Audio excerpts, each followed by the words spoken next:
어떤 사람의 인생이든지 간에 저는 다 한 권의 대서사시라고 생각을 합니다. 예. 그 대서사시의 주인공이 바로 나라는 거.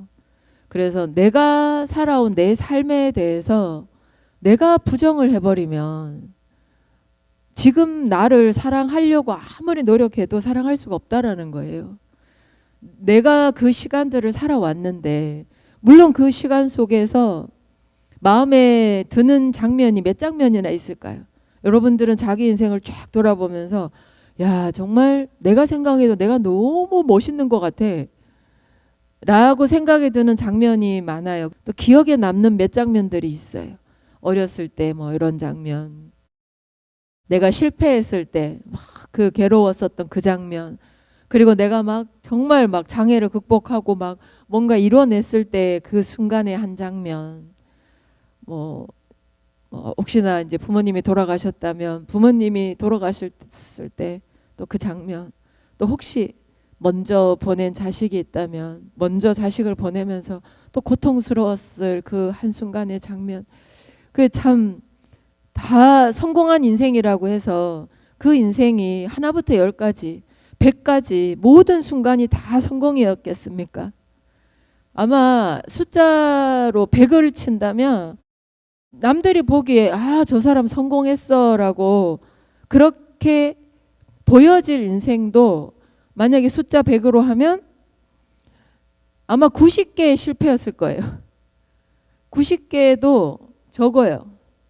저는 한 95개 실패를 하고 한 5개 정도 성공한 거를 사람들이 아, 저 사람 성공한 인생이라고 그렇게 할지도 몰라요. 각자마다의 그게 이제 실패든 성공이든 어떤 시련이 있었든 어떤 고난이 있었든 그리고 어떤 기쁨들이 있었든지 간에 각자마다의 다 인생 사라는 게 있습니다. 대서사시라고 할 만큼. 근데 그 모든 순간들에 대해서 내가 혹시나 미진한 게 있었다면 참회하면 됩니다. 야, 좀 인간적으로 이건 내가 생각해도 참 쪼잔했다. 참 부끄러운 짓을 했네. 그러면 참회를 하면 돼요.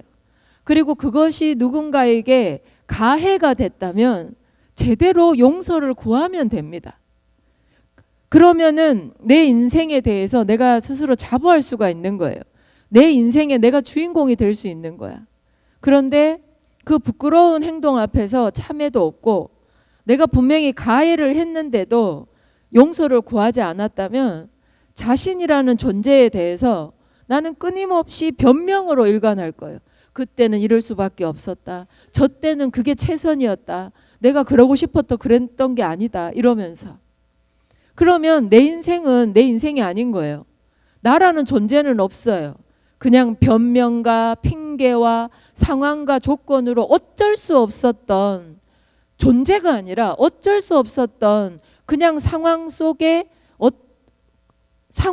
어떤 인물일 뿐인 거예요. 변명과 핑계는요, 주인공 자리를 못 차지하게 합니다. 그 변명하고 핑계를 대는 순간 나는 그냥 엑스트라예요. 부끄러운 일이 있었다면 참여하면 됩니다. 그리고 내가 혹시나 가해를 했던 것이 있다면 용서를 구하면 됩니다. 그리고 실패한 거가 있으면 거울을 삼으면 되고 또 성공한 게 있다면 주변 사람들에게 감사하면 되는 거예요. 그래서 나는 모든 순간의 주인공이어야 합니다. 그때 자, 여러분 자기 자신을 사랑해야 됩니다. 아니 엑스트라인데 어떻게 사랑을 해요? 못해요.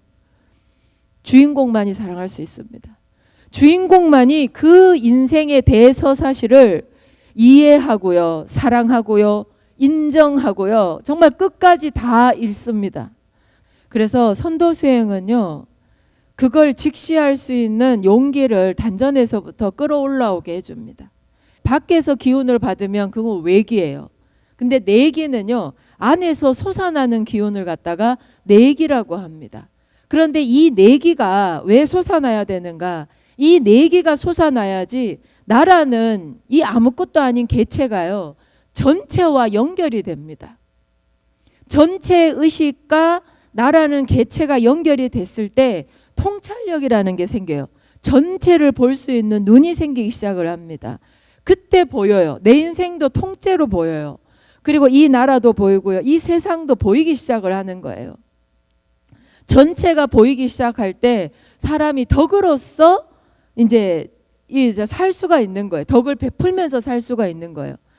통찰력이라는 게 전체 의식인데 나는 그냥 하나의 개체인데 어떻게 하면 전체 의식을 내가 가질 수 있을까? 그건 답이 되게 명확합니다. 전체와 연결이 돼야지 내가 전체 의식을 가질 수 있는 거예요. 진리는 정말 단순한 것 같아요. 맞아요. 실패하면 어떡하냐. 한 번 더 하면 돼요. 한 번 더 하면 됩니다. 그런데 한 번 더 할 수 있는 그 의지와 용기가 나야 할 거 아니에요. 나야지. 머리로는 알겠는데.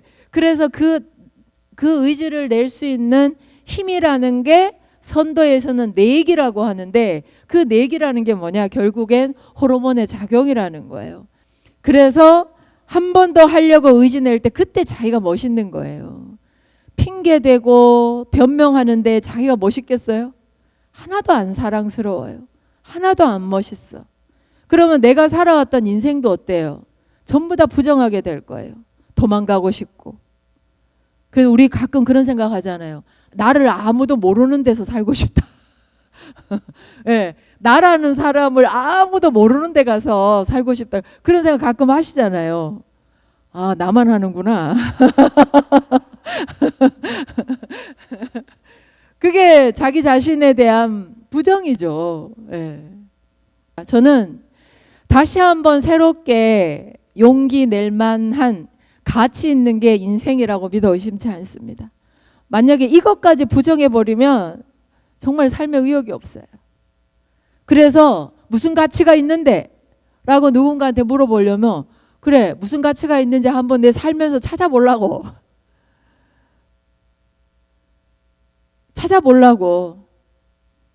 찾아보는 것도 가치가 있는 거야. 모르겠다. 도대체 이 삶이 얼마나 가치 있는지 모르겠다. 그러면 찾아보려고 노력하는 것도 저는 가치 있다고 생각을 합니다.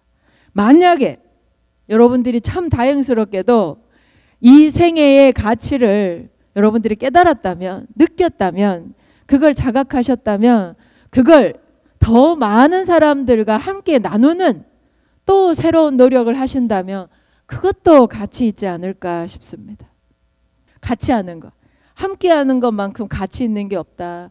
가족들과 함께, 나와 가까이 있는 사람들과 함께 하는 그 가치, 함께의 가치를 저는 홍익이라고 생각을 합니다.